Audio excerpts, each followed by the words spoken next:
Hey yo, what's up? This is the Protect Your Neck podcast, and I'm your host, Dan Tom. Analyst is work you can find over at MMA Junkie as well as oddscheckerus.com. But on this here program, the Protect Your Neck podcast, we break down high level MMA. That's what we're going to do here today tonight whenever you're listening to this. Hopefully it's before the fight. Recording this Thursday night before the weigh-ins for UFC Vegas 55, UFC Fight Night 206, UFC Fight Night Home versus Vieta. Check the timestamps for when that starts from top to bottom, because that's the order I will break it down into. And then, of course, as per usual in these breakdown shows, I recap all my picks and plays from top to bottom again at the very end of the episode. I'm going to start off with just a couple quick thank yous, quick recaps, because I didn't watch Bellator 281, quick recap of UFC on ESPN36, and then we'll be on to it, because I got to knock out my last two articles tonight, and because your boy here, not Eric Anders, we'll talk about Mr. Anders. Your boy here actually won't be watching your boy or any of the other boys or girls fight live, at least this weekend. I'm going to be going to something that I've long made fun of, but you know what? I've been turned to the ways. Not really. I'm always down with all types of music and vibes and this and that. I'm just a curmudgeon. And, never had like cool enough friend circles to invite me like to music festivals and stuff for the most part, for a while now. My band days and my younger days were a bit of a different story, but it's been a long time since I've done that, and it's fun. So I'm actually going to go to EDC with my girlfriend this weekend here in Vegas. Gonna do some staycation, probably be downtown Las Vegas and shuttle down there. Hopefully make it down safely, because I'm gonna be 7 shades of fucking inebriated in a multitude of different ways, and it's gonna be a good time. So I will not be watching the fights, and I will partially be on Earth probably while they're going down. So enjoy, and maybe that'll be good. I won't get the enjoyment of any of these potential cashes, but I won't have to sweat potential wins or losses, or have to deal with any of that, because it's fun and it's a thing, and I'm a presence, and I'm grateful to be a presence, and I'm grateful you guys even consider me a presence, or whatever the fuck that even means on a fight night. But god damn, it's like every fucking Saturday. You gotta have a life sometime, as not that I need the reminders I've been trying to do, but boy, life's been sending some of those reminders my way, and many other people's way, by the way. I feel like it's just like I've been extra paranoid, because two of my worst fears have happened in the last couple of years, or near close calls. And me madre, and now me best friend, because that's how my life is structured there. Those are like the two most important people. One's not even a person. But yeah, my dog Ben. So thank you guys for the well wishes. But it was it's inevitable. But I feel like a bunch of friends of this podcast even. I feel like I've been seeing, a lot of dog posts of the sad kind lately, so I did not want to add to that. And despite all the sad posts of all different kinds, hearts out to the people that were fucking victimized senselessly in Buffalo, that racist bullshit, to, the Asian on Asian shooting in California and all the other crap. It's like there's a lot of depressing shit out there, and I'm like, I'm already depressed. Like, do I really want to add to that by posting about my dog and stuff? But you people seem to care, and everybody seemed to give Ben love, and I don't know how much time this bought us, but he came out of surgery okay, 2 passes. Hoping we got the cancer, so all the vibes, prayers, and all that stuff, well wishes are appreciated. And rather than sit around and find out, we're gonna get on with some bucket list shit, which includes going to San Diego. Fellow San Diegans, if you're around and know any dog-friendly places, holler at your boy. I'm definitely going to be looking to do that this summer now. Probably July or August. You got to have Ben Heel, of course. Shout out to the Sound of Violence guys. I miss those dudes. I'll probably go try and bother them if they're hanging around.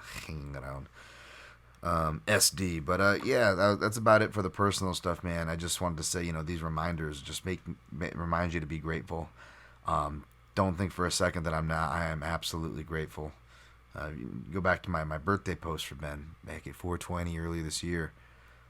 Just talking about how grateful I am for every year with him. There's more important things in these fights and these week to week BSs, and whatnot. So, it's good to remember that. So thank you, much love, and much love to you and yours as well out there, especially if you got some furry ones. Whether you have or had.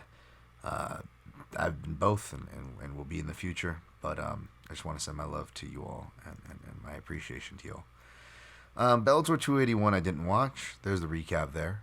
I know the story page had a lot of everyone up in a kerfluffle on every side. I don't know. I can't weigh in, folks, so I don't want to say anything at the risk of it being shady or sound like I'm throwing shade or some shit over some shit I didn't even watch. So yeah. UFC on ESPN36 recap. We went 5-6 overall, 1-1 in parlays, 2-3 straight. These are including the ads, by the way, folks, which I'll get to. So, 1-4 in props and 0-1 in round flyers. Sorry.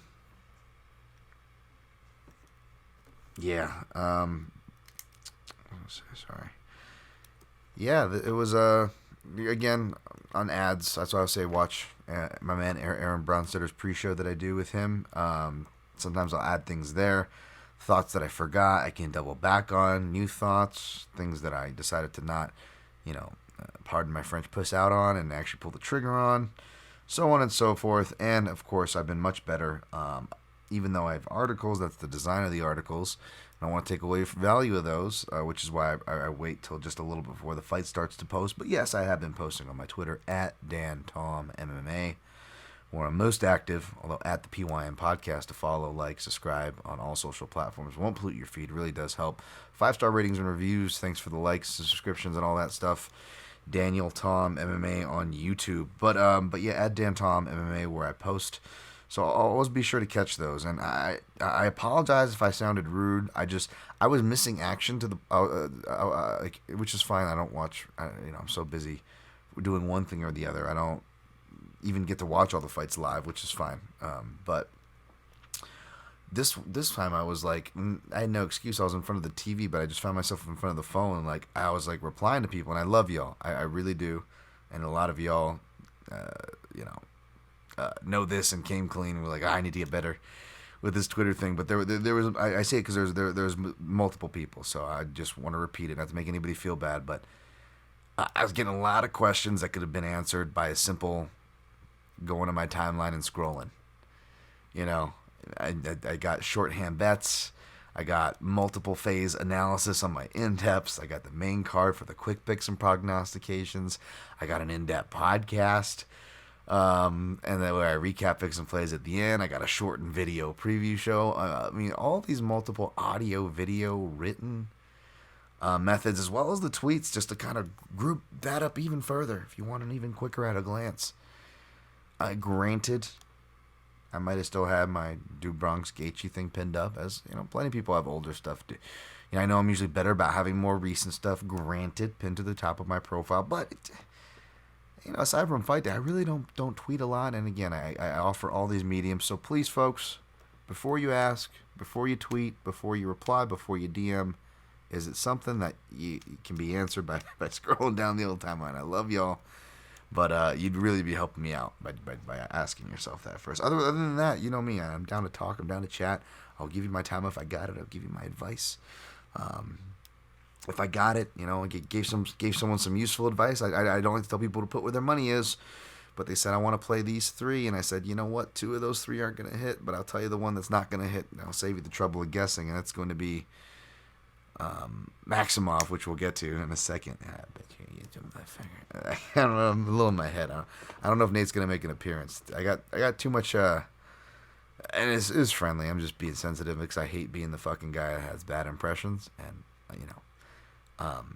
I'm all trying to stumble and off sleepless nights and even with the notes that I do have, I don't even go off all of them, and I'm like Rain Manning all these breakdowns and doing a one-man hosting show, which one of those alone is tough, much less 2.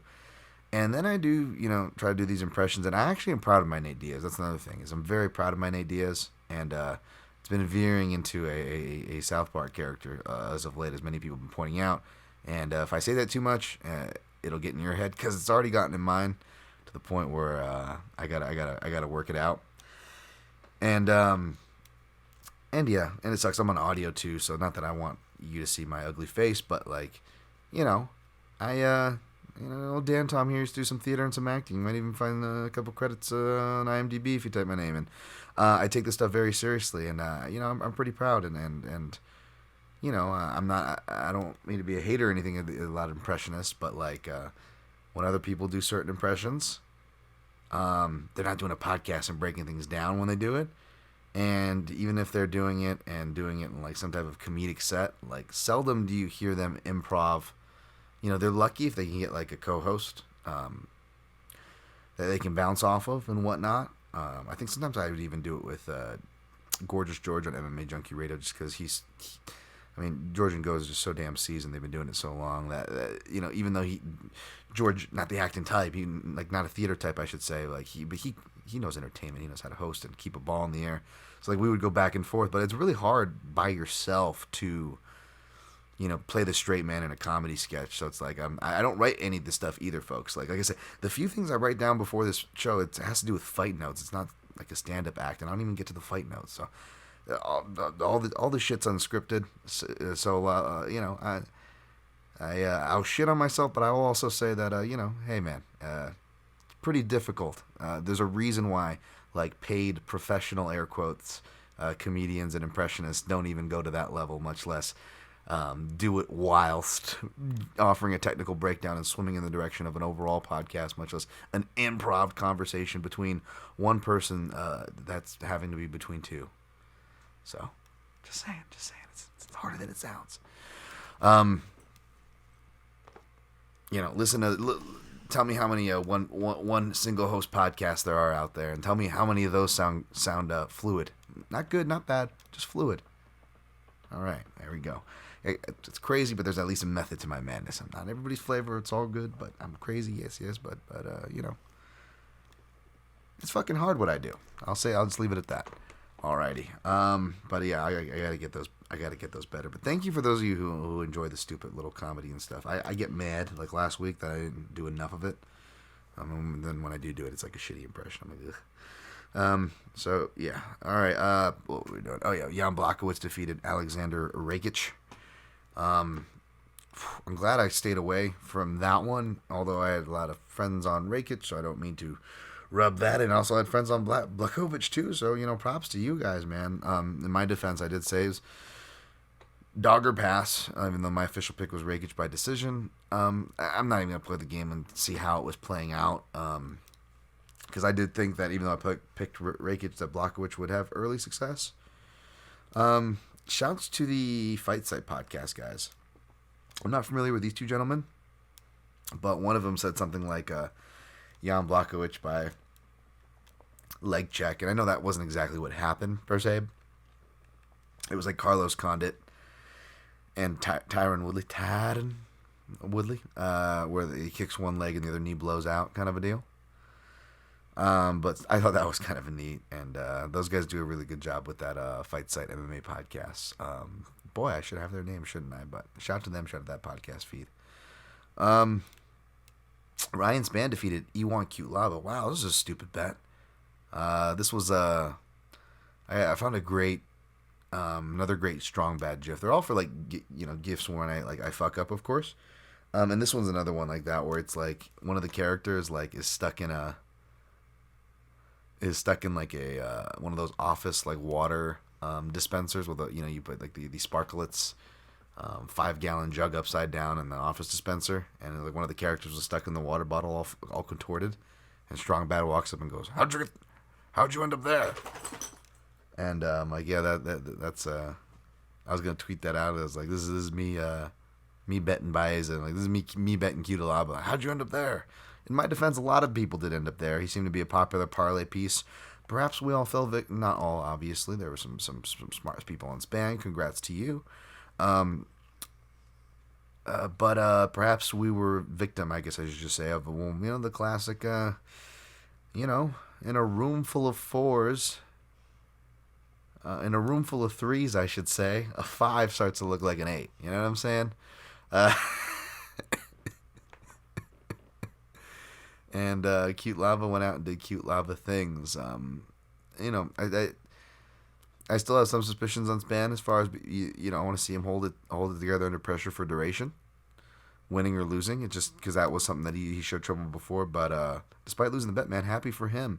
You guys know I'm a big Saif Sayud fan, so legit. So always happy when we can see his fighters turn the corner and stuff. And I don't want to say they've been doing bad per se. I don't want to throw that bad juju out there, but I just want to say I don't feel like they've been doing great. So to see them get a quality win like that in a big spot is it's happy for them, man. Just because I lose a bet doesn't mean I can't be happy for the other side. Davy Grant. Hello, Dave. I was like Rigetti from fucking Pirates of the Caribbean. Hello, Bobbit.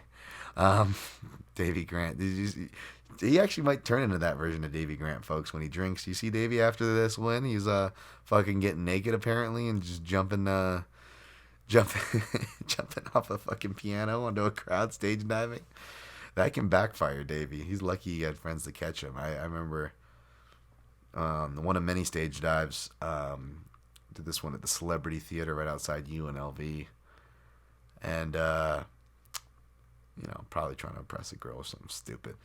And our band was playing, and of course I just tried to do my Davey Havoc impression and front flip into the fucking into the front row off the stage, and I ate shit. And thankfully, my friend Jen, who was snapping pictures, I'll have to post this photo now. I'll post it up.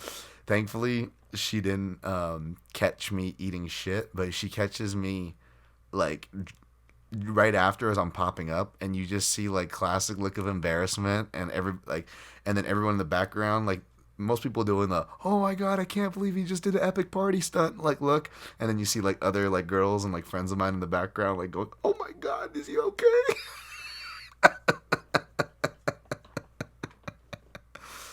Of course, that is Dan Tom as a front man, right? It's not gonna be smooth. Anyways, it really wasn't smooth for either fighter. It was looking good for Davy Grant early, and good on his corner, John Wood, to call out to go back to the leg kicks because it looked like the fight was getting away from Davy. Got a little too excited. Maybe he missed the window to finish Smolka, and maybe Smolka could have built on him, which looked like it could be happening. But then, Davy went back to the legs the next round and kicked his legs out. And then it looked like maybe would have made another mistake and let Smolka back into it by grappling with it. But next thing you know, it was a knockout by ground and pound. I'm glad I added the under because, again, the main parlay, sadly, of Cute Laba and someone else didn't hit. But Davy Grant and Chookagian did hit because Chookagian defeated Amanda Hebas. I thought it was a fairly clear win for Chookagian, but I wasn't scoring because I was too biased. So I was too biased because I bet. So I don't know how serious you can even take me of saying it was a fairly. There's some people that I respect that were pretty adamant that it wasn't. Some bet, some didn't. So I don't know if that was the sole reason, right? But I do gotta at least admit my own betting bias, and even though I saw it fairly clear 2 to even 3 rounds to 1 because of the takedowns, there wasn't much damage, submission attempts, passing, and there wasn't an undeniable amount of control time where they're controlling 4 minutes and 90 seconds or whatever, kind of a thing. So yeah, but again, I'm biased, so I can't weigh in on that. Manuel Torres defeated Frank Camacho. Another one I lost out on. The odds checker sheet was rough. That was another reason. It's like these winning nights I can't feel too good about because I'm not, I stand hard on the Du Bronx night because, the way it ended, the shit I was getting, and how right the analysis ended up being. Sure, but even that night, these big nights, even the nights where I felt where I went perfect on picks these recent years, folks, I don't, which unfortunately, especially on those nights, I don't do the Cody Safdie. Shout out to him, by the way, in the Dogger Pass podcast. Awesome dudes over there, Paul. I believe he had a good weekend last weekend too. But yeah, even on these good air quote weekends, I don't do that great. Because I'm not betting that much, folks. Again, I don't know if I would really use that 7-year-old with an allowance line because, that was a while ago. And I've stepped up to not big boy units, but regular size units, which are big boy units to my cheap ass and frugal ass, $100 a unit. But yeah, I mean, I'm not, it's not like crazy margins I'm racking. I'm not having these like massive like 10 or 14 or 15 unit nights. There are times where I can have the potential for that, but we know how those go. I will get certain breaks. So, again, it'll be still winning nights, so I can't complain. But, one of these giant nights would be great. But you know what? I'm happy when I see my friends fucking hit those.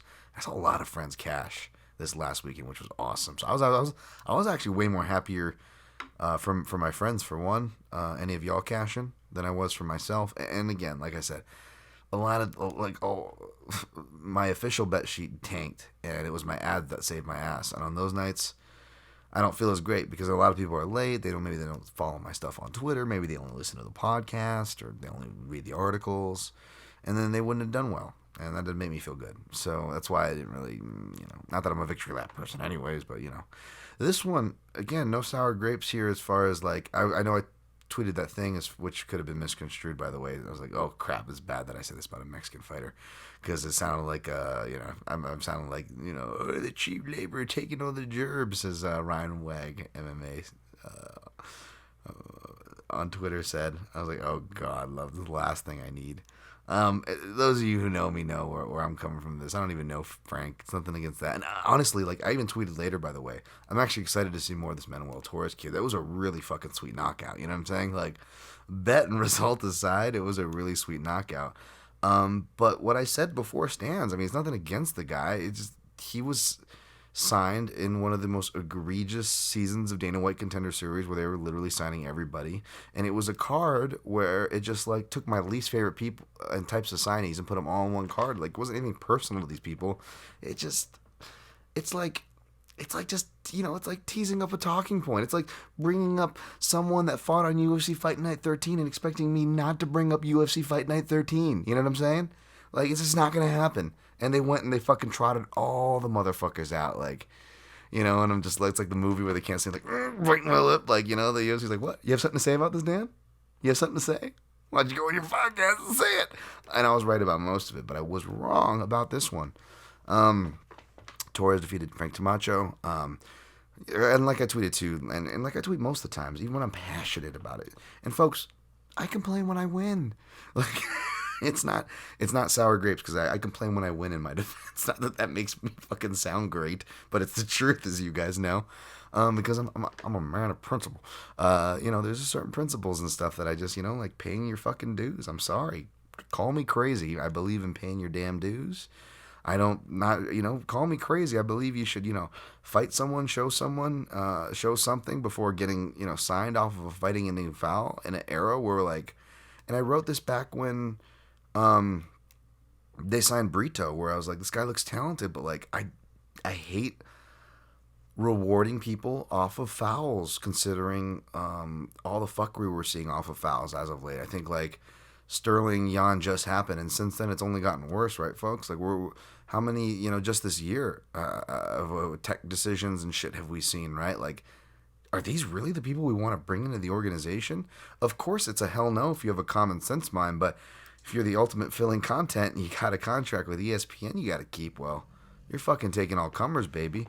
And, there's going to be good guys, there's going to be bad guys, there's going to be guys that get unfair hype, and there's going to be guys that get unfair shit.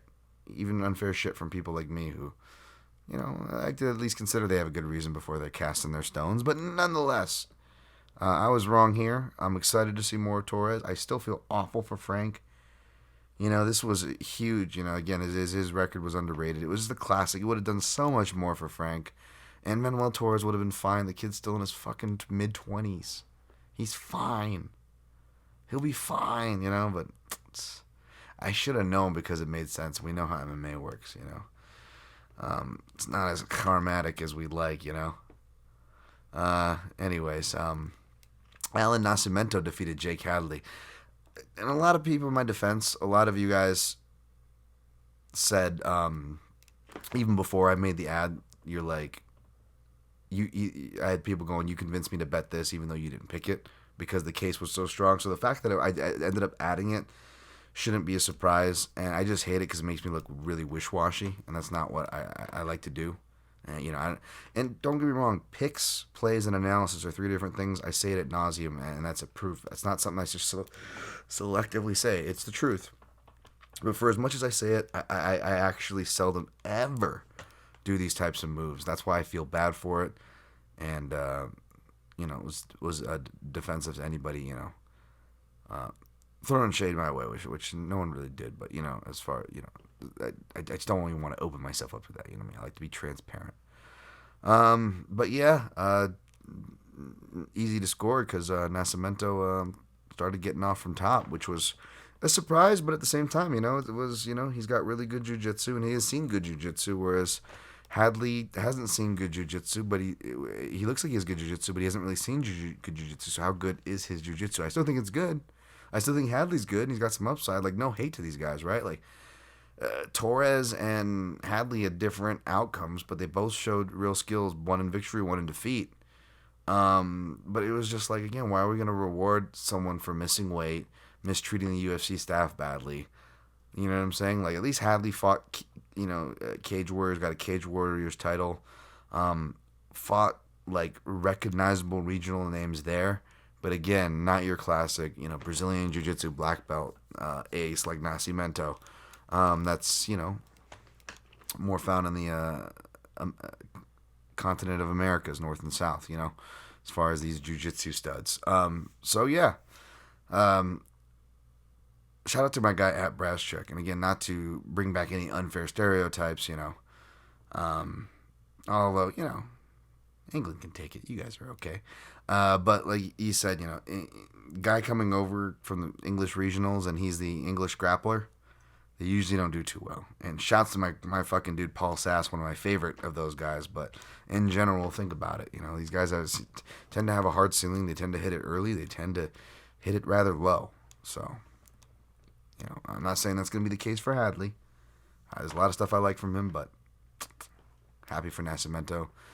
Happy I played the money line too, because the sub prop didn't cash, even though he went for it. Viviane Araújo defeated Andrea Nazi Lee, according to my press check. Oh man, Jesus Christ! Boy, I don't even want to say she know how to pick him because that's just she's the same, man. She's one and the same. So, yeah. Interested to see that Tony Kelly fight, huh, folks? Versus, I didn't even realize he was fighting Adrian Yanez. I like that matchup. Viviane Araújo defeated her. A wild first round. Good fight. One of the many fights that could have gotten fight of the night over Chukagi and Hibash. By the way, this is another thing, too, that annoyed me. The fucking bonuses. Like, and again, like, it's fine to go to Torres or whatever, I guess. But it's like these guys are getting rewarded with bonuses, right? And fed... UFC contract, main card spots on ESPN, bonuses, while guys like Charles Oliveira, who paid their fucking dues, who actually made weight, who don't mistreat the UFC staff, who actually will take their money and give it to the fucking poor,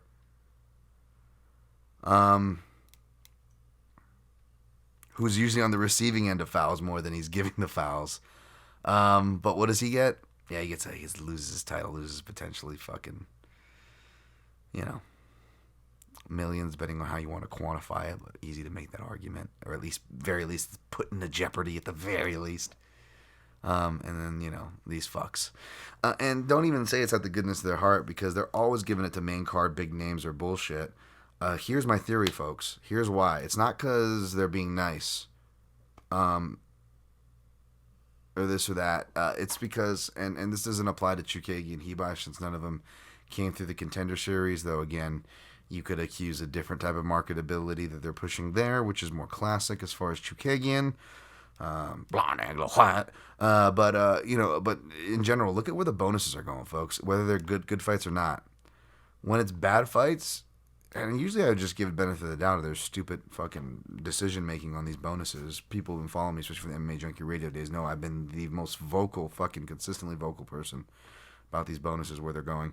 I think they're going to the Contender Series to like pad Dana and make him look good, you know, like to reward them for making him look good, because he always does the thing. If you don't know, now you know, right? And that's what he always highlights in the pre-videos. And if they lose, he doesn't say anything. But if that Contender Series person that he's promoting beforehand, folks, wins, then Dana does the tweet and he reiterates the, if you don't know, now you know. And I think that energy right there is exactly why you see them, no matter how shitty they are, no matter how shitty of a setup, how shitty of a scenario, if they win, or even if they lose, it'll give them the excuse to give them the bonus. It feels like, because it's gonna, you know, it's gonna reaffirm. Look at them. They came in, they won, they got a bonus. It's because I know how to pick them. Look at this. Yes, this person came into their Contender Series. They beat a veteran and they got a bonus. You know, and it just makes it look like there's such a fucking hot ticket. Come get your fucking low salary, low income pay ticket for poverty, baby. Gotta bet on yourself because you can't make enough fucking money. Can't get the insurance and the dude you guys should all fucking deserve anyways, Contender Series or not. You know, it just propagates that bullshit. So it's more than just a bet. It's more than just a pick. That's what I mean by there's layers of this shit of what's going on here. So, anyways. Fucking Bill Burr of MMA podcasting, Asian Bill Burr of MMA podcasting over here. Well, tell us more, Grandpa. Michael Johnson defeated, speaking of Grandpa, Michael Johnson defeated Alan Patrick. I should have laid this one. I had a winning night anyway, so I guess I don't regret it that badly. But this is, you know, Michael Johnson, Southpaw. This is such a damn bet. And what would have pulled the trigger is if I remembered to say the thing before that I always say is, Dan, you picked him and you bet him to beat Khabib. You're not going to pick him and bet him to beat Alan Patrick, you motherfucker? Yeah. Slap. Good job, MJ. Vierna Joba defeated Angie Hill. Angie versus Angie, baby. Sub prop missed. Again, would have made the night a lot nicer. But Angie Joba came through. Although it didn't matter because the parlay leg was a bust. But yeah. And people were like, wow, why are they acting like the fight's closer, just talking about Angela's improvements, even though she's getting dominated? Folks, who called that out? Who called it out? I tweeted out, I quote tweeted my guy Eric Nixick. So just like, if anybody on that broadcast team is fighting, you are not going to get unbiased commentary. And it's just... And it's even doubly so because, like, Cruz is, like, a teammate of Angie, and he never, like, even, like, states the obvious, like, the elephant in the room. Like, come on, dude. Again, folks, I'm going to say it for the billionth time, as I'm proven right for the billionth time. In all phases of this space, there are a ton of people who ain't stating their fucking biases out there, and it is problematic. So I continue to state mine. Tatsuro Taira defeated Carlos Candelario. Nice to see an Asian doing Asian things. Kicking ass, baby. On Asian Heritage Week, Asian Appreciation, Asian American, Pacific Islander, all the abbreviations and acronyms, whatever you want to call it. The UFC sure as shit ain't celebrating it. Pretty much everyone will throw out promos for this stuff because I know that's the day and age and it's awareness. But hey, you know what? I know it's bullshit and backhanded most of the time. But listen, when you come from a fucking segment that gets nothing, you'll be happy when you get some crumbs. You know, sure, we deserve more, and maybe I shouldn't be fucking, you know, having that attitude about it, but I'm not going to lie. It's nice to have a little bit of something and just, no, we're going over a decade, folks. They're doing literally everything but anything Asian. So, yeah. Good on Tyra, but don't expect it. We're almost through May. It's going to be another quiet May in MMA. And just sports in general. Especially North American sports, because, yeah, not very welcome space, but hey, whatever. Go Tyra. Fuck shit up, dog. Andre Petrovsky defeated Nick Maximoff. Oh, boy. And again, this was another one where I was just like, I might as well pick Petrovsky. I don't know what, was it because I got proven wrong on that? Not proven wrong, I was wrong on him, and I get so upset, and I use it so much that I didn't want to, I did my typical subconscious overcorrecting the steering wheel the other way, right? I didn't want to pick against him. Because I laid it out for Petrovsky. And, yeah, I'm glad I ended up pulling the trigger on him, money line, and obviously didn't need round 3 because he submitted him right away. Like, Jesus, who expected that? Even people betting the sub like me didn't expect that right away. But again, man, these fucking fraudulent fucking Contender Series folk. Like, you know, dude fought some random ass heavyweight, and then like arguably loses to Brundage, definitely loses to Soriano, and yeah, it's fucking stupid. That was a stupid line, you know. It's yeah, that was boosh. Almost as boosh as the bonuses, but thank you, Petrovsky. All right, where are we at on time now? 36:24. All right, let's see if we get the rest of this done here. 36:24. All right, UFC Fight Night, UFC Vegas 55, UFC Fight Night, Holm Vieira. Holly Holm minus 250, Ketlin Vieira plus 200. So this is interesting. I came into this fight. I was talking to a friend of mine. And I was just like, I was like, I'll explain on the pod, but I'm like, probably thinks I'm crazy. Not because I'm opposite. I don't mind being opposite of people, but my buddy was on probably the things that I was looking to be on, or what you would expect me to be on coming into this card, let's just say. And after the analysis, I just surprised myself and went the other way, so much so that I not only picked, but in some cases here played.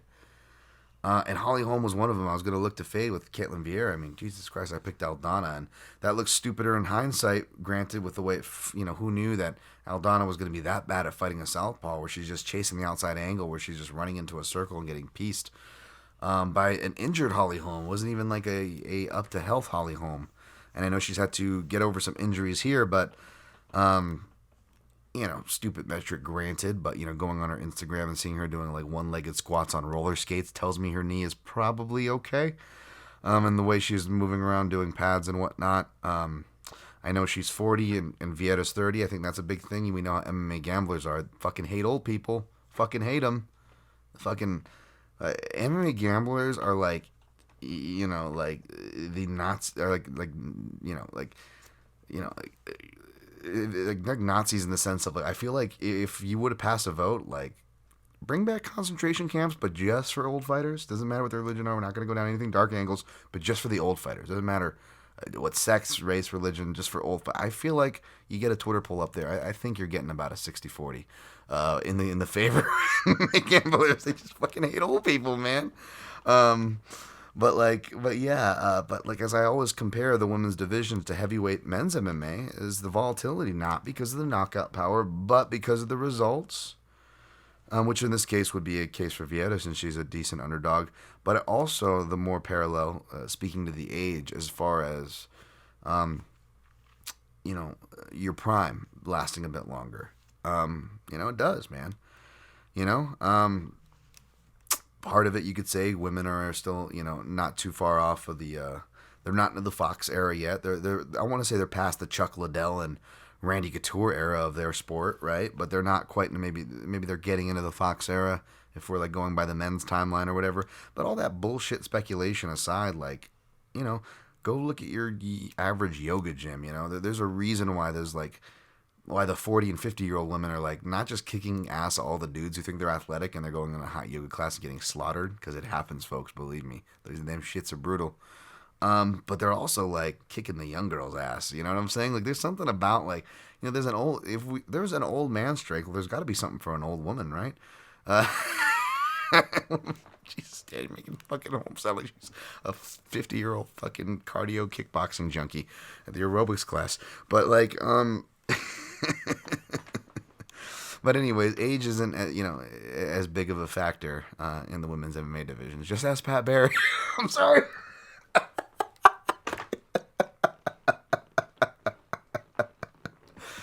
Oh God! All right, going to hell for that one. Yeah. Break down the fight. But basically, I like Holm here. Vieira, she's strong, but she's not as athletic and explosive. Like, only in recent fights, she's finally doing stuff like snatch singles and level changing doubles, which are going to be her best shot against Holly. Other than that, she's really dependent in the clinch, and even on the double legs and stuff before, they would almost come off of like Uchimata's, where she would use it kind of like Fedor style to get them off balance. But instead of just winging hooks off the separation, she would change levels and then reshoot from there if she was close enough to the fence to drive for assistance. Because again, the explosion, the finish and follow through. It's not there for Vieira. She's very technical and crafty. She's got plenty of ways to take you down, as she should for someone who's both a judo black belt and someone who's competed at least regionally and earned accolades that way for wrestling. And yes, she's a jiu-jitsu black belt as well, Brazilian jiu-jitsu. But that's the thing, is like her game's not even that game over. Like even Yana Kunitskaya, who could fool the masses as far as people just like over leaning into the damage thing, which is fine if you want to count the elbows. But again, by the way, rewatching that, I actually felt there was more. I know I'm more okay with that, and I still am more okay with that third round that I always use as an example. Take a shot talking about Caitlin Vieira and the Kunitskaya, it was coming. But rewatching that, I actually thought Kunitskaya had more of an argument to win round 1 than she did in round 3, making me even more okay with the result. But again, what I had a problem was people's argument for it, basing it on round 3 and the strikes she did while she had her back taken. I'm not counting shit if you have your back taken. And instead of defending or getting up, you're punching like a fucking noob. We should not reward. It's like, should we reward someone for smearing shit on their face because it was an attempt to paint? That's what you're telling me. But yeah, but even like Yana Kunitskaya, who is opting for like the most stupidest, like again, smearing shit on her face over defending, like she couldn't even get her out of there. You know what I'm saying? Like, and she tried, even though, most people, again, making the argument won't talk about the submission attempts, but they'll talk about someone who had their back taken and how they were punching instead of trying to defend or get up or reverse the position. Why bother with any of those options? You have such leverable shots. Sorry, hate that shit. But yeah, what was I saying? Yeah, but it's not like she's got a game over game. And Holly Holm has really been improving her ground game. Like, yeah, Misha dogged her out late into a title fight. And, like, maybe there's something to be said there because, I think Irene Aldana had, like, a late moment, too, like in round 4 or 5. And then, of course, Holm, like, finished super strong with the Aldana fight, right? But, like, she's really improved on her grappling. We've seen that, granted, she would test it out against Megan Anderson early. She would use it in a neutralizing aspect and a losing effort to Cyborg. But then after that, she really starts getting much more confident and physical with it. And even though I don't think it's the smartest thing to do here, like, Caitlin Vieira doesn't look like she has great takedown defense, and not a lot of people try to take her down. So, like, if Jackson Wink wanted to get cute, I think she could dictate the wrestling in this fight because, again, say what you will about Ronda Rousey. I know it's a different era and ages, but, like, Rousey was an athlete. Rousey was a really good takedown artist. Rousey was really aggressive. Rousey, in the gi and as well as MMA, but especially, like, if you really watched, like, her gi judo, she had, like, almost, like, a lot of wrestling, almost, and I'm very ignorant to the judo names, but a lot of the takedowns she was using wasn't like your basic, like, foot sweeps and uchimatas. Like, she had, like, almost like wrestling looking takedowns. Granted, she used a lot of the head and arm or uchimatas and those classics because just why not? People were giving it to you. You could get away with it. It's still a very prime position for one reason or another in WMMA. So that's what she mainly went with MMA. But even though she's not as diverse with her MMA takedowns as Vieira is on paper, she was way more aggressive, way more initiative, way more athleticism, way more finishing power and prowess than Vieira, and Holm was able to shut that shit down.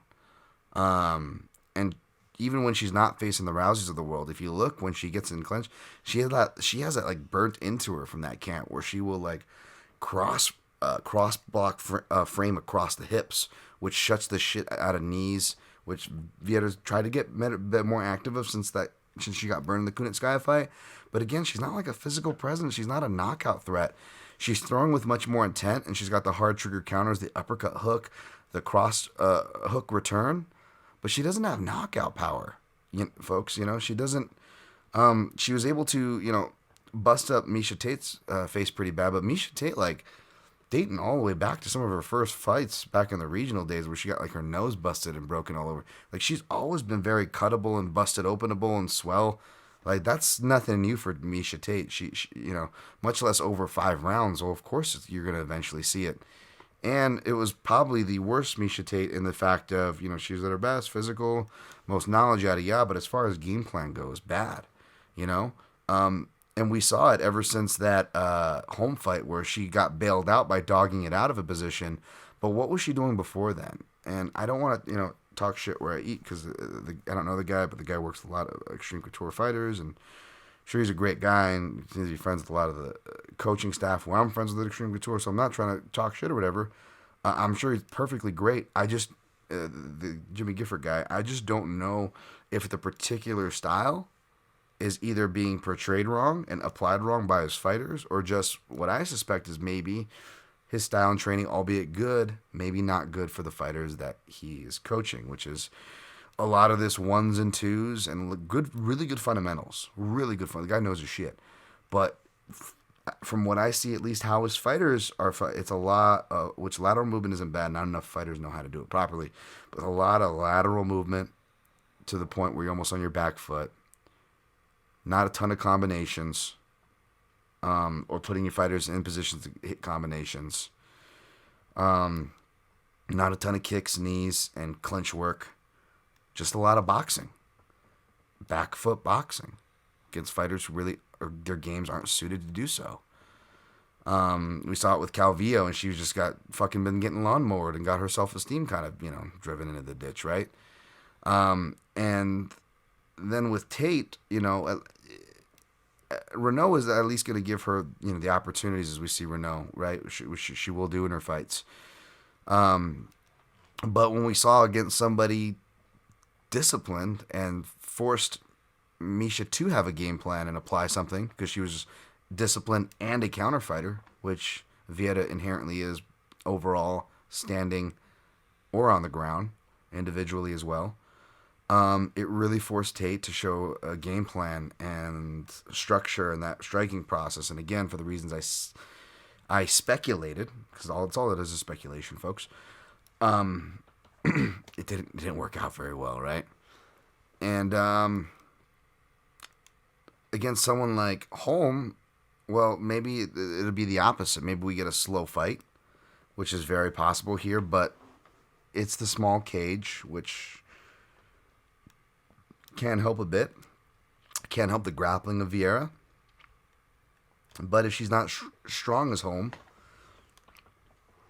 I don't see her, with enough chains or initiative. And if she does get her down, I think she's going to really have to work for it. And she doesn't do a lot of damage when she's on there, and she's not game over. So if she doesn't finish Holm, will she even win the round? Will she hold her down long enough and get enough done to, because Holm is super athletic and scrappy and has really improved her ground game. So if that's not there, then the small cage should force exchanges. And in that case, and if Vieira's going to sit back and wait, then Holm's going to, she can counter, but she also has her preset programs. Like, whether you're giving her stuff to counter or not, she's going to be keeping busy and filling numbers, and she's a consistent round winner.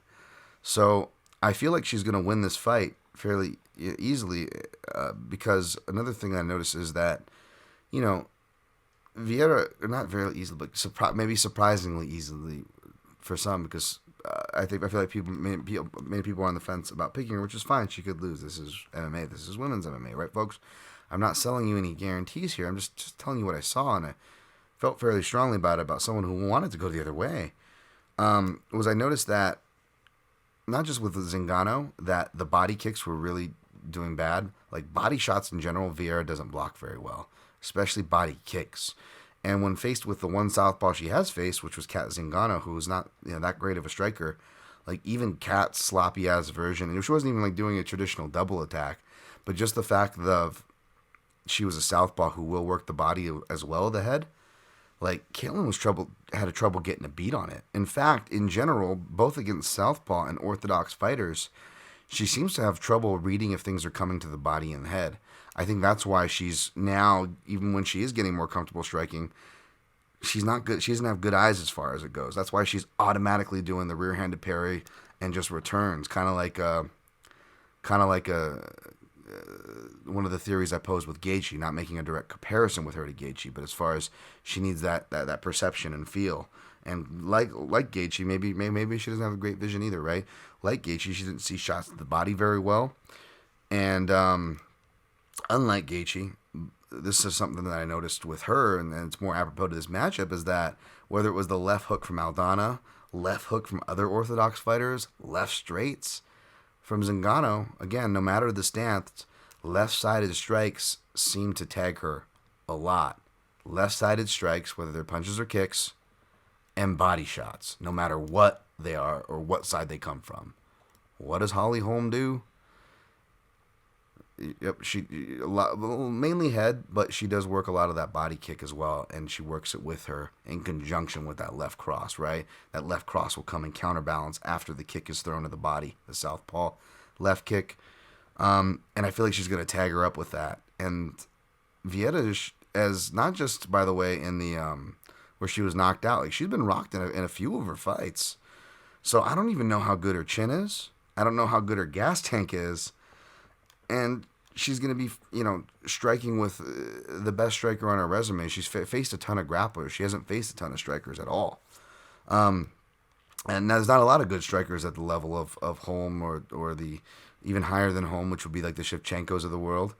So it's not like it's not throwing shade. It's just a fact. And again, if Holly is still any semblance of who she is, and she's only been actually looking like stronger and a better MMA fighter quietly. Like we tend to write her off. We saw her get choked out and knocked out with a head kick by Nunes. But if you look around those fights, like since getting choked out and even with the losses she sustained to Cyborg and Nunes, again, no slouches there exactly. Dude, she's gotten better, man. She's gotten to be a better MMA fighter, even a better striker, in my opinion. More power, a little bit more diversity. I mean, she's so road at this point, it's hard to get away from those preset patterns, but you could tell she's making some efforts to change certain things up, a little bit more check right hooks. So, yeah, I took Holly in a parlay, and even though decision seems right, I'm setting myself up. I think this is, this is going to be the once, I said once in every 7 years or whatever Michael Chandler fights smart. Like once every 5 to 7 years, Holly Holm gets a finish in the UFC. And she's definitely due. She's only had 2 in her whole tenure of 7 years. I think she's due here. Another judoka, another Brazilian. It's going to happen to. So I took half a unit at plus 450. It sounds like a lot, but I'm actually doing 1.5 instead of the normal 1 unit for the parlay. And I'm doing half unit sprinkles on each of the bonus legs. So if this parlay falls apart, we can still either make some of it back or still profit if 2 of the 3 hit. I mean, if just this one hits alone, it almost make it all back, I think, because it's like $225 back or something. So that's like $25 short, including that's assuming that not only does the parlay miss, but like the other 2 half unit plus money prop flyers attached to it miss as well, which may not happen. All right. Next fight. I'll try to go through this faster. I just feel like I have to defend why I'm picking and playing Holly Holm because I still think I'm crazy. I still can't believe myself as I'm saying it. Michelle Payet, and also Caitlin Vieta, she like cries and stuff over like fighting Kat Zingano. She did it to Miesha Tate. And so if there's parts of those fights where you think she could have finished, she probably could have. But she has like so much respect and it gets in the way. So that's another reason. Like even if let's say she rocks Holm, I don't think she finishes her, I don't know if she can. And you guys know I always like to bet against that angle too. If there's any presence of like them asking for autographs in the middle of the octagon. Michelle Pareja, minus 135. Santiago Ponzinibbio, plus 115. Wow, I didn't expect it to move this much. I came in expecting to pick another Pereira decision, as I've been doing.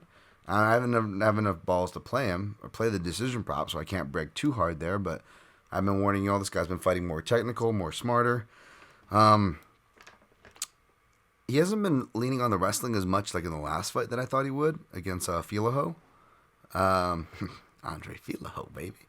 But I think that's because grappling ultimately is what tires him, right? If you look at it, it makes sense. And he comes from a grappling base. He comes from karate, black belt in jiu-jitsu, black belt in karate, and he's got a bunch of like regional wrestling accolades, kind of like Ketlin Vieira, but for men's. And you see that come through with like opportunistic takedowns, but I think he really saves them just to alleviate pressure, which he may do with Ponzinibbio. And Ponzinibbio's got pretty decent takedown defense as far as like his counter wrestling footwork and shot selections and the whole package, not just the defense itself, which actually isn't bad. He's really good senses, really improved that over the years, as he should at American Top Team, right? But yeah, I actually like Ponzinibbio here, and it's crazy because he's the older guy I know, and Michelle Pereira, and he's demolador, and he's giant, and he's jacked, and he does the backflips, and now he's fighting smart and technical, which I do think people should focus on more, and he definitely deserves credit. And he could win by decision here, which is why I'm staying away from the under. Otherwise, it would be hella tempting, but I actually took Ponzinibbio here. Maybe I should have waited for a better number, not that I might not get it in my house. So I just took plus 105 for one unit. And I also sprinkled on rounds 2 and 3, plus 1100 and plus 2200 at my usual 0.17 units. I think it's either going to be a gritty decision that can go either way, which in that case, Ponzinibbio moneyline will cash. Or he makes a late rally and finishes him either at the end of round 2 or sometime in round 3. Because Pereira's been good enough and better enough than the guys that he's been fighting, especially like the Zalim and Madaevs of the world. And Fialho, he's good, but you got to remember he came in short notice for that fight. And I know he's looked good since, but he's fought short notice kind of cans since then too, right? Or the Bieza fight, which is a good guy but mischaracterized. So depending on who you ask, that thing's going to be weighted and valued a bunch of different ways. So in other words, don't put too much in the Fialho sample size. But what was noticeable was that Pereira really hurts guys to the body. He hurts almost everybody he fights to the body. And Ponzinibbio is very hittable to the body.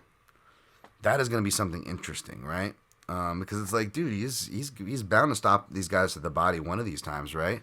Because he's almost doing it in a lot of these fights. Again, everybody's talking about all the flashy shit that doesn't land. Of course, Dan Tom here's talking about body shots because he's a hipster. No, because it fucking hurts, man. It fucking is a great shot that people don't count or tribute enough. And you see it physically hurting and changing the posture of these people. But you also see people physically changing their posture from Ponzinibbio's leg kicks. So I have, Pon's legs, Michelle body. But the difference is, I think that legs are more attritional, whereas body, they can be attritional too, for sure. But I feel like you can recover from it, than like a compromised leg. We've seen the Travis Brown, Alistair Overeem, even from a liver shot, the most devastating of all the body shots, right? We've seen people recover, come back, recompose themselves into a winning condition and win. Where it's harder, it can be done with legs, but it's harder. Even then, they get the win, but it's like a miraculous comeback, and they're hobbling really bad right after. Like they never recomposed. They were fucked up the whole time. They just happened to pull it off. And I think that's going to be good, especially for Ponzinibbio's movement, or Pereira's movement. Now, Pereira will switch southpaw, but as we saw with the Jeff Neal fight, like, Ponzinibbio, even if you're a southpaw who checks, because Jeff Neal, like, hurt Ponzinibbio early in the fight, or midway through a fight with a check even, but it didn't deter Pons. Pons kept at it, and, like, he finished that strong. Like, he had, like, Jeff Neal, like, wobbling on his leg, and that fight was a lot closer. I mean, you could have made the argument for Ponzinibbio straight up, but even round 3, which was like the round where everybody was like, "Oh, Neal for sure," and I'm not saying that he shouldn't have got it, by the way, but I will say this: it was a lot closer than people are giving credit for. If you not only look at those leg kicks that Ponzinibbio lands in that fight and every fight, akin to Pereira's bodywork, you got to be fair, right, and give credit on both sides here. But not just in that fight with Ponzinibbio, in a lot of his fights, like I wrote, Pons looks more hurt than he actually is. It's because he does this drifting thing, and he always tries to like drift you. He'll always kind of shift, drop his shoulder, and drift, and it almost looks like he's rocked, but all he's doing, he's stepping out away to a safe space, and if you hit him on the side that's open, he can roll with it. But if he rolls with it and goes with the motion, the more he goes with the motion, the more it looks like he's stepping off balance, and the more it looked like it hurt him, when really he's just taking it off and rolling with the shot. So not only does it work for getting out of dodge, A, it helps to roll if you get hit with something whilst trying to get out of dodge, B, but it also, C the knockdown against Mike Perry, and it wasn't a fluke because he came inches from doing it a little bit before that fight. Another fight where I think a lot of people criticized him because they thought he would get the finish. He was a big favorite, yada, yada, yada. And it was one of those weird fights where it was like Perry did deceptively really... Perry stepped up and did really good in losses against like the best guys. Some of the best guys he fought, like Luque and Pons, and then went on this downtrend. So again, it kind of fucks up the perspective, right? And so you're thinking of the Perry you recently saw, and you're like, what? Oh yeah, Pons must suck if I remember him fighting close to him. I was like, no, if you go back, Pons isn't fighting as close as you think. Like, he's not as hurt. Like, I know Rogan and people in the commentary was like, he's rocked. Like, if you look at it, though, he really is not getting hit that hard. And his eyes are awake, and he's aware, and he's back on. But he likes to retreat and reset. And again, he has that move that makes it look like he's hurt whilst doing so. But there's actually, like, multiple defensive and offensive layers to the move. But it's really bad. I'm not going to lie. It is bad body language, and it does make it look like he's hurt way more than he actually is. Does Ponzinibbio get hurt? Yes. Can he get hurt? Absolutely. Will he get hurt in this fight? Probably, folks. He could even lose. Believe me, I'm not saying the contrary. I'm not saying it can't happen. But between Pereira actually being much more of a body puncher than he really is this knockout guy, right? I know he busted on the scene against Danny Roberts, and I love Danny Roberts, folks, but as I talked about before and was proven once again after with that Francisco Trinaldo fight, the guy does not wear damage well even when he survives it, right? His body's always like short-circuiting and doing shit, right? Like, Pereira is much more of a body puncher than he is a point striker and a body puncher, or a body striker than he is like a one-hit knockout guy. Now, Pereira does throw really accurate hooks, and he's been working his boxing, and he'll throw check hooks or counter hooks. And as we saw with Li Jingliang, granted, that was the perfect check hook, folks. It was the perfect check hook, plus Ponzi coming off of a 3-year layoff, near 3-year layoff off life-threatening shit, right? It was like the perfect storm. But you know what? As perfect of a storm it may have been, can it happen again? Of course it can. Can it happen in this fight? Of course it can. Pereira does throw that counter hook, but unless he hits him with that counter hook or shows to hurt Ponzi to the body, and Ponzi can't, because Ponzi's always come back from attritional damage, right? From legs, being rocked, being wrestled, like all these different types of attrition. We've seen Ponzinibbio come back all times throughout his career, even after, the quote unquote, life-changing health scare and whatnot. And he's looked better each time out, physically, performance-wise. And we'll see how he performs, but according to his IG, like he's never looking like completely shredded. It's nothing like night and day difference. But given my old strict eye tests, he's looking the best I've seen him in a long time coming into this fight. And he's 35. If he's going to have one last ride, it's going to be here. Pereira can still be, I hate going back to the Dusko Todorovic because I feel like that's the example everyone draws up whenever they've taken a shot against Pereira or they're trying to make a case against him. And I get it. I saw that case being made, and I laid out why you could make that with Fialho, but why I ultimately went with Pereira by decision, and that played out. But here is different because you have a guy who, again, Fialho, I know he, knocked out a can, and everybody, I would argue unfairly shits on poor Baeza. Even though I'm, shitting on a call. I was referencing him as a bad pet. I'm not trying to dump on that. I actually feel for the kid. but yeah, Fialho is very hurtable. He was hurt in that Bieza fight. Like, he's hurtable in a lot of his fights. So, that's not Ponzinibbio is hurtable too, but he comes back. He's got a better gas tank. More, he's a better kicker. Better footwork, better pace, output, wrestling, offensive, defensive, Brazilian jiu-jitsu black belt. So even if Pereira does wrestle him and stuff to try to mute the pressure, that's good. Even if he's successful at takedowns, because I don't think he's gonna submit Ponzinibbio unless Ponzinibbio is hurt. So he's just gonna scramble with him, and that's gonna benefit Ponzinibbio because it's gonna tire Pereira, especially if the grappling is what tires him out. Plus the pace, the small cage. Ponzinibbio is like a little buzzer bee. Cuts off the cage, really good footwork. Again, I think it's gonna be a sketchy first round. But if the fight doesn't end in the first, I think Ponzinibbio could start pulling away in the second. Now, it might be greasy, and you have, Ponzinibbio looking between Ponzinibbio. Ponzinibbio could semi-clearly win 2 of the 3 rounds and still lose the decision because, it'll be split on round 2, and then 2 of the 3 judges got sold on the flashy shit that didn't really land or hurt Ponzinibbio. But Pereira throws flashy shit that judges to casuals love. And again, like I said about Ponzinibbio, he gives off the body language that he's more hurt than he is a lot of times. So that alone, Ponzinibbio could lose a fight that he wins here.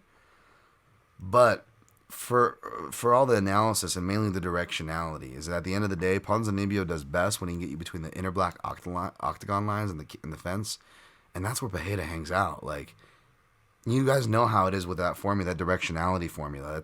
It's a pretty high percentage of all the shit I laid out. It's a pretty high percentage ones. Then you add in the fact that anybody that could jab, even if they had a shorter reach and weren't as vaunted as a striker, has pretty much been able to hit Pereira, And I know Pereira's been working on his boxing more, but what's that going to mean? He's going to try to exchange jabs more with a guy who can just split jabs better? Yeah, the jabs, the directionality, the extended exchanges, and that's another thing too. It's really got to be, unless it's like the perfect counter, like Li Jingliang. Like, you look at Lorenz Larkin, went back to watch that fight. Other times where Ponzinibbio's been hurt, it's been fighters who really kind of extended the exchange, and that's not really Pereira. Pereira's like he's like a 1-1-2 move, 1-1-2, right? 1-1-2, 1-2 counter, 1-1-2, right? He's moving around, resetting, posturing, 1-2, right? And it's never, he's seldomly ever throwing in threes, and those are the guys that get Pons, because again, Pons has a deceptively good defense, but you got to get him in extended exchanges, and Pereira doesn't do that. So for me, Pereira's got to either bullshit a decision, and he can legitimately win the decision too, by the way, but it's going to be a little bit of bullshit in there too, though, right? Or he's going to have to really hurt Pons, which is very possible. But here's the thing, though. If he hurts Pons and doesn't finish him, that's really good because, he's going in here saying Pons is expecting a war, whereas Pereira is going, I'm going to knock him out in the first round. And so it's like, well, I almost want to sweat my money, and even though I'll be watching this live, and I almost want Ponzinibbio to get hurt in that first round because then Pereira is going to empty the tank on him. And then at that point, if Ponzinibbio survives, even if you weren't even on him, well, you better be at that point. You better live bet him because he's going to win the fight if that scenario happens, I believe. So we'll see. I played Ponzinibbio, rounds 2 and 3, sprinkle and 1 unit. All right, Cheating Ninja Kwane minus 240. Dusko Todorovic. Dusty told the American dream. Somebody get me a summer sausage. Sorry. That was my man Brazchuk's name for him. Dusky Toads there. I'm on Cheaty here. I got him in a parlay with Home. He is he's not the third leg. He's the second leg, folks. Easy. We'll get to the third leg in a second. It's not who you think it is either. Even though I've called that man the perpetual third leg in parlays before. We'll get to his fight. I'm taking Cheaty here. It's funny. It's like all these fighters in my I didn't realize this, folks, and now I'm nervous about it. I didn't think about this intentionally. I'm backing fighters that I bet money against and at the very least picked against last time. But it's not overcorrecting the steering wheel. I was very familiar with Chidi's game. I just was expecting, Marc-Andre Barriault to be durable and for it to be close. I took the dog. I believe that was the play in that fight, right? Anyways, but it was wrong, no matter what it was. Chidi got to his finishing ways, and now that I looked at it more, I was like, you know what? I think that's the middleweight too. Middleweight, I think, is really the key for Chidi. As I tweeted, most people, they comment on Chidi's voice, but that actually happened to him on one of his many weight cuts to welterweight. The guy should never have been cutting that low. Literally did permanent damage to his body. Like, yeah, his voice sounds all cool, whatever. Like this, he didn't always sound like that, folks. It's literally how fucked up weight cutting is. Like, you can go blind, you can permanently fuck up your voice, a lot of things, folks. So that's what that's from. So I do wonder, like, now that he's at 185, if you look at it, like, all his wins are by finish. 185, even like his catchweight fights, like, he just does better. Has he lost fights at 185 or at catchweights before? Sure, yes, he has, but those came to either good fighters early in his career, which he's beaten good fighters early in his career as well, and that was a problem of why he got put into those spots to fail. Because again, Chidi's a martial artist, a real humble cat, but people will stereotype him. They're like, oh, big muscly black dude, he must he probably just wants to fuck everybody up and will be really good if we just put him in. And like, he was put in some spots, and even he said so himself. He's like, dude, I was the kid. I was getting thrown into these fucking spots. Like, and his brother had a name. Like, if you, in retrospect, it really, it really wasn't fair. It's like, I think someone was making fun today, like, oh, what, you're scared of the media? How are you scared? We're afraid of you. Like, it's like, Jesus Christ. Like, I don't know. Maybe it's because I've just always been around fighters and people like that. It's just like, I always just laugh at like and yes, we joke, and I have my own jokes of stereotypes, which are obvious with the obvious wink and a nudge, at least I hope. But it does make me funny when people are seriously like, oh no, look, this big scare. Like, they're human beings too, folks. I don't know how to break it to you. Like, it's just like, some stereotypical scary looking dude or whatnot. But I'm like, I don't know. Chidi just always seemed like a good dude, man. So I always like Chidi. But he's really talented dude too, and he is, I can see why people are scared of him by his skills, because goddamn, the guy's scary as far as that department goes. Yeah, striking in that octagon, he is scary. And he's a Brazilian Jiu-Jitsu black belt under Sergio Pena. So if Dusko Todorovic tries to gets him to the ground, I don't think it's going to be game over. Dusko Todorovic, actually pretty good on the ground. Like, he works to mount. He's a really good process on the ground. His process is suspect everywhere else, but when he actually does get fights to the ground, it's good. He's a Brazilian Jiu-Jitsu black belt there, but his wrestling's not great. He's always bending at the back. He went 0 for 14 trying to take down Teddy Ash on the Contender Series. So yeah, I don't think so. Like, even the times where like recently where you've seen like Chidi slip and like end up on his back real quick. He's underhooks, butterflies. He's up. He's urgent. He's very positionally aware. And when I was watching it, I wanted to be cheeky here, and I really wanted to bet Chidi Ninja Kawani for the bonus was to bet him by decision, because it was like plus 375.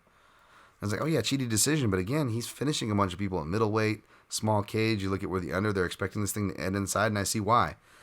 Because, Todorovic could always catch him too. He's got the puncher's chance here for sure. I don't blame anybody for, I've had some people tell me that, well, I'll take Todorovic if he gets up this high. I'm like, if he gets up that high, shit, man, I guess I can't blame you, you know what I'm saying? Like, all the best, man. When I'm watching this, like, I just feel like the counters, you want to talk about counter hooks? Chidi's counter hooks, I think, are going to be really on point, especially for the way Todorovic only just kind of barely leans back. It's not going to be enough here. And Todorovic doesn't look like he blocks his body, particularly his liver side. And Chidi just in the clinch, in the open, he's always kicking, kneeing to that. I think he's going to fuck him up to the body here too. And essentially, I think Chidi's the better wrestler, the better clinch fighter, and the better striker. And I think he's just going to eat him up with counters, and he's going to be walking into a wood chipper kind of a fight where I think he gets the finish. Played Chidi by KO, plus 125 at half a unit will be the bolster for that potential parlay leg. Next parlay leg, Iron Turtle, baby. Jong Young Park, the Iron Turtle, minus 205. Eric, ya boy, Anders, plus 160. Put a G on himself at plus 180, apparently, which is crazy, and he says it feels good to come into a fight healthy, but like, I don't know, like, it was only 6 weeks ago where he posted a picture of like his foot literally got mangled in some like gruesome accident thing. So it's like, how much was he able to work on that? You know, I know the previously mentioned Dusky Toads there. You know, he had the same thing happen to him, and I bet Patolo to beat him, and Todorovic still pulled it through. So, you know, you can have, not that this is inside info, he posted it publicly, but you can have this inside info air quote on a matchup, and it still doesn't necessarily matter, folks. Like, Eric Anders could still come out here and win. And part of me would be happy because I have friends on Eric Anders, and I've interviewed Eric a bunch of times, and he just seems like a really cool dude. Chill. Nothing against him, believe me. It's just one of those things. It's just, you know me. When people are overhyping and or just hyping in general in the wrong way, I gotta, you know, I have to be Buzz Killington and shit and say unpopular things, you know. That's all that is, you know. But it's not even, you know, it's nothing that's not a fact, you know. The Eric Anders, he did it his last fight. He can't help but shoot takedowns and push to the clinch. Whether he rocks somebody and does it, or in his last fight, where it's like the last thing you want to do is be on top of this guy or grapple with him because he can just armbar you from any position. And what does he do? Who shoots the first takedown in that fight, folks? Eric Anders shot on Muniz. Like, what are you doing, dude? Like, I mean, like, we have literally a half a decade now, right? 2017 or so. We have half a decade now of bad fight IQ. I mean, if someone is trying to tell you who they are, at a certain point, we gotta listen, right? And I know, you know, the betting community, they hate old people. They love fighters that go to Fight Ready is another one of the MMA betting tropes. And you hear every time someone makes a case for him, he's at Fight Ready this time. He's like, okay, well, it's like his 5th time at Fight Ready, folks. Now, I don't know what you want to do. The one time he looked good again, he did wrestle a bunch of times after hurting the guy. And then once realizing, he's like, why am I not finishing the guy after hurting him when I try to shoot a takedown? I know. I'll illegally him. Maybe that'll finish him. Which, in one way, yeah. Not legally. You know? It's tough, man. And then, like, yeah, I know he beat Stewart after that in 3 rounds, but it just that fight was so ugly, and the fact that you can be that gun shy, you know. And Eric Anders hated that performance. He criticizes his own self, so I'm not saying anything the man hasn't said about his own self here. So I'm not trying to hate on him. Just stating the facts here. You know, how can you be confident in that? You know what I'm saying? Like, could he knock out Jung Young Park? Possibly, sure. Jung Young Park's been knocked out before by Hobo Cop. Just happened. Not just happened. He took an appropriate break. He had the 6 months off or whatever. But the thing is, Eric Anders, you know, outside of on the way out Rafael Natal or the borderline illegal kick against that Tim Williams South Jersey Strangler dude, like who I don't believe won in the UFC. Like, yeah, it's got to be a clean knockout like that, because if not, Eric's going to take it away from him. He's always going to make the road harder for himself. Like, you're not just if you're betting Anders, you're not just betting against the Iron Turtle. If you're betting Anders, you're also betting against Anders, because he will get in his own way. You're betting against two people. That being said, you know, again, if they're this cat, I'll be happy. I know enough people on Anders. I'll be happy if I lose this bet. But I do not love Jung Young Park too in these interviews, and just I know interviews don't mean shit for the fight, but like, he's just such a little a likable cat. And if you want to talk about Fight Ready, getting yourself into some shape or whatever, like, looking at pictures of Jung Young Park, this guy looks to be in the shape of his life. I know he's not like a physically imposing dude, but it doesn't change the fact that this dude's in the shape of his life heading into this one, you know, for motivation. And I think he can wrestle here, you know. Iron Turtle is technically 1-0 against Southpaws. I say that because John Phillips was a Southpaw striker, but we know he wrestled the shit out of him. And Tavon Nchukwi, who fights Southpaw, fought mainly orthodox that fight. So I did not count that. I didn't cushion and make it a 2-0. But I will know that when Nchukwi did shift stance to Southpaw, that's when he was countered the hardest, and or countered by having his patent Southpaw kick, that power kick. Like, literally every time it got thrown, Park turns that into a takedown. I think Park's level-changing double and single, more importantly, will be enough to off-balance a kind of a big lumbering dude like Anders and get him on his back. But especially those kicks, And then he's also the more active. He's the more active fighter in the clinch. He's the more active grappler. I want to say he's the better grappler and better clinch fighter, but that remains to be seen. We'll have to see that in practice, folks, because I don't know that. You don't know that. None of us do.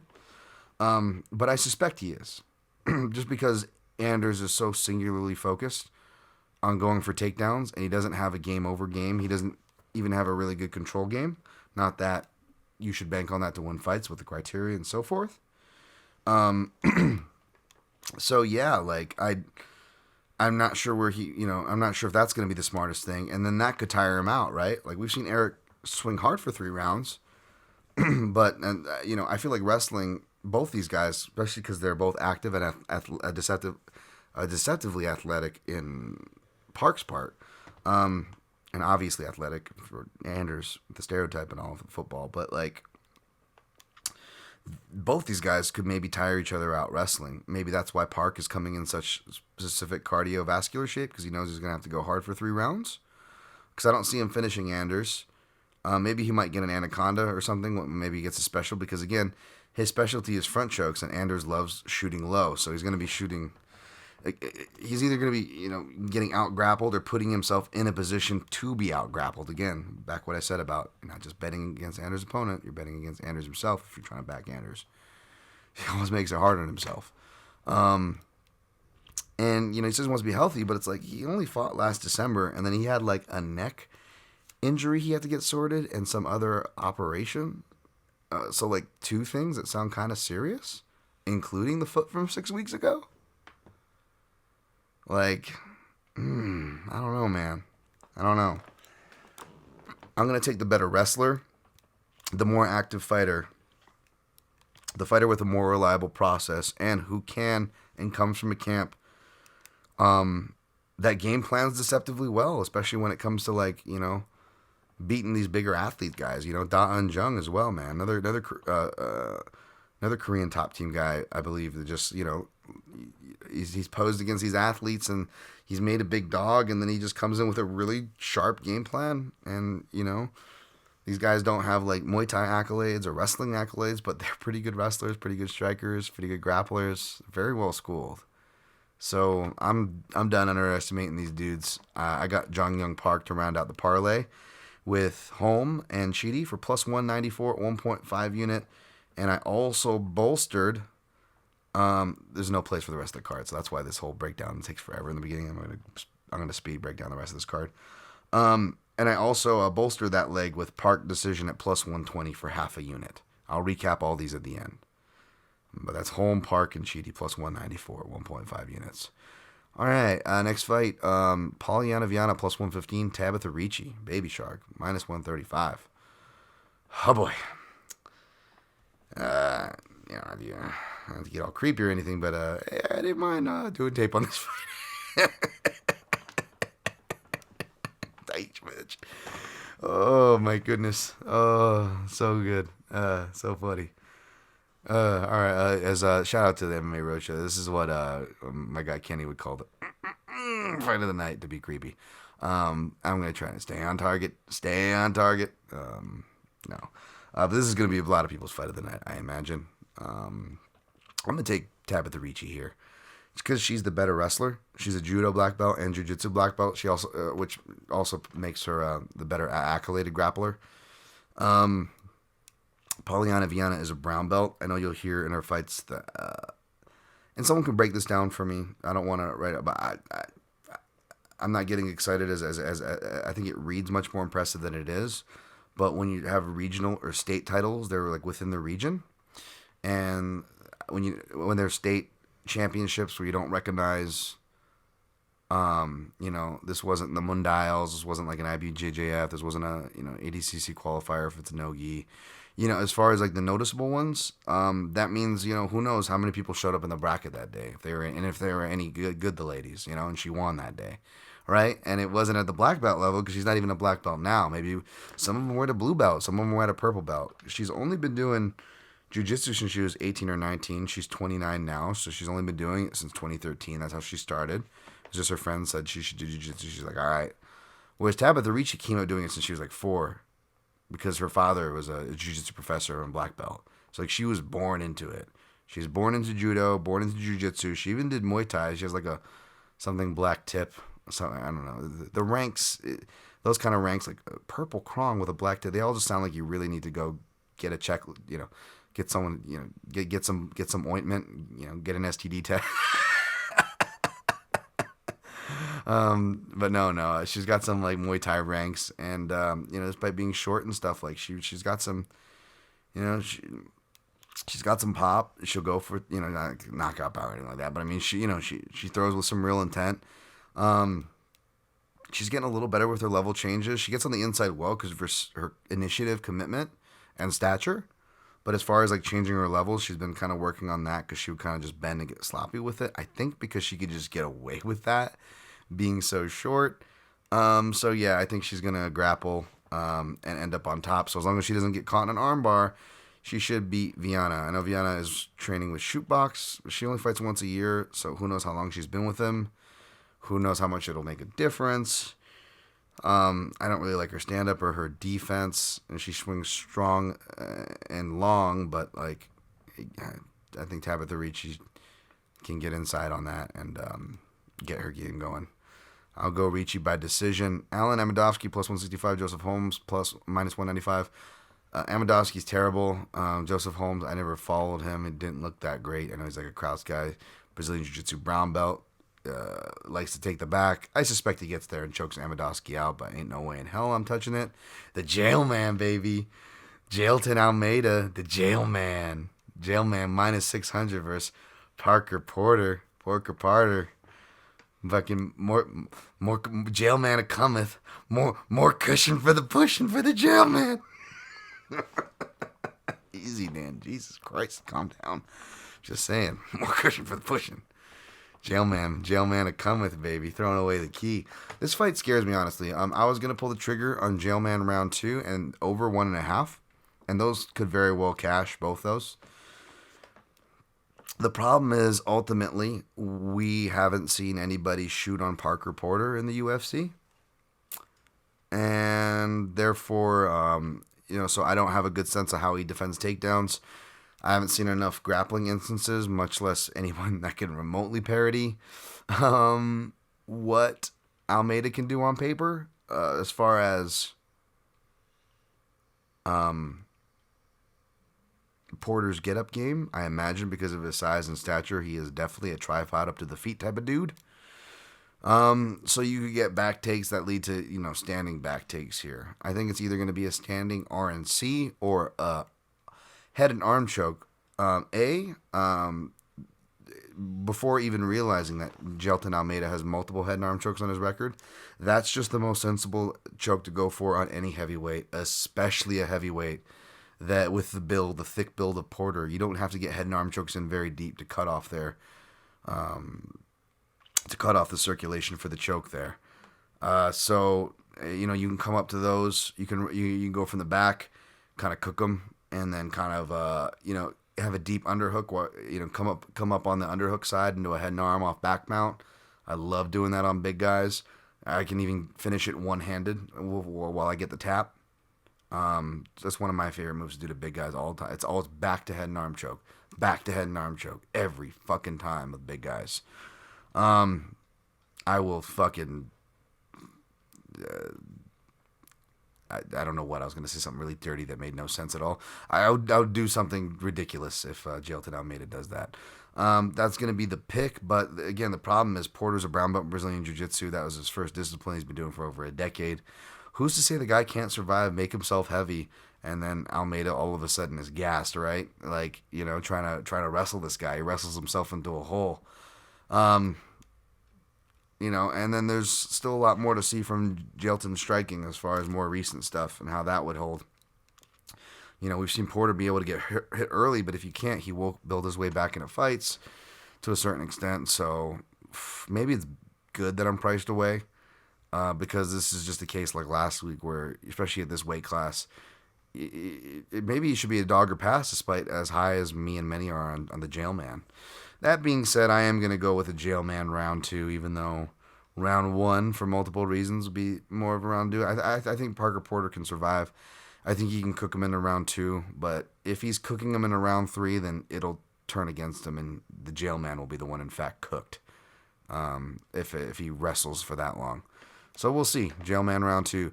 Omar's coming. Omar minus 140. Euros Medic, a couple of wild and crazy guys. Plus 120. Medic was exposed. We'll see. His confidence could be completely shot. For that and experience reasons, I'll go with the orthodox kickboxer Morales. I stayed away from this one, though. Even though I may regret not playing Morales, he's Sanford up at 155, which are all good things. I know he's been at Sanford. I'm just saying he's back up at 155, more importantly. I'll take him. Not going to play him. Might be a surprise to some. He didn't make the parlay. Vote for Pedro Jonathan Martinez, minus 225, versus Vince Morales, plus 185. I don't know what it is about Vince Vendetta Morales. Like, I never make it around to watching his fight. I'm like, this guy's had this many fights. Like, I feel like he's always the guy in the card where I'm like, I'm not going to get around to this fight. No, whatever. Like, I don't know what it is, but I'm going to respect Vince Morales here. Not that I'm going to pick him. I'm going to pick my guy, Jonathan Martinez. Not a lot of southpaws to train with, even though Vince Morales is at Syndicate. His main training partners have been English guys like Cameron Ellis or Davey Grant, who are orthodox. I know Davey will switch stances sometimes and shift in combination. But not a dedicated southpaw, and Morales struggles with kickers, as we saw against Martinez's stablemate, Chris Gutierrez. I suspect the same here, but Vince Morales has shown some improvements overall. It looks like he's been working his ass off down there at Syndicate, so maybe he could be in for a surprise. He does do his work in boxing range, and that is where Martinez has been surprised. So even though Martinez is the better overall striker and better wrestler and grappler quietly in this fight, Morales could surprise. I'm not going to pick him. I'm picking Martinez, but I stayed away. Chase Hooper, plus 155. Felipe Colares, minus 180. Going to go with Colares. Again, Hooper, they're just some mark. I'm sure he's a nice kid. Not hating, but, just trying to market him for Fight Pass and do that whole thing. Fits the profile for the most part, I guess. But I don't know about fitting the profile for a fighter in the 145 division of the UFC, though. I'll take Corrales. It won't be an ugly mess. Elise Reed, minus 155. Sam Hughes, plus 135. I'll take Hughes here as an underdog to survive the storm, have an underdog win, although she'll probably come up short, not for a lack of effort by Elise Reed. Maybe a decision there. I stayed the hell away from that one, though. But, yeah, definitely take the dog and the Talent Master there. All right. I know I went long on the front. How did I do overall? 132. All right. Well, let's recap. All right.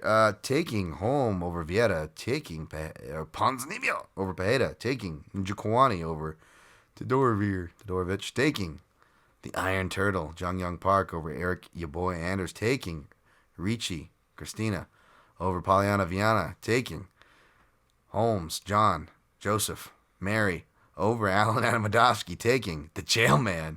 More cushion for the pushing over Parker Porter, baby. Taking Omar over Euros Medic. Taking vote for Pedro Martinez over Vince Morales. Taking Colares over Hooper. Taking Hughes over Reed. I parlayed Holm, Park, and Chidi for plus 194 at 1.5 units. Took Ponzi straight up at plus 105 for a unit.